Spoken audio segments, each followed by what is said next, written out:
Hello and welcome to this quick tutorial about how to set up and change your YouTube handle. So let's get started right away. The first thing that you will need to do is you will need to go to youtube.com/handle. Here you will find yourself at this handle page, which just recently got introduced on YouTube. So in order to change or set up your YouTube handle, what you will need to do is you need to first check which one you have right now. So you can see that the channel is called How to Internet, but the handle I have is actually completely different. So I would like to change this. To change this, I need to just click change handle.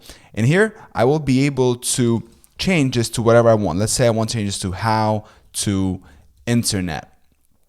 And you see that this is taken. So maybe if I add a 1, that works perfect. Or maybe I just want to add an extra T. That's going to work as well. So then I'm just going to confirm the selection. And I then just click got it. So this is how I just changed the YouTube handle. You can see right here that the YouTube handle was changed on this channel right here.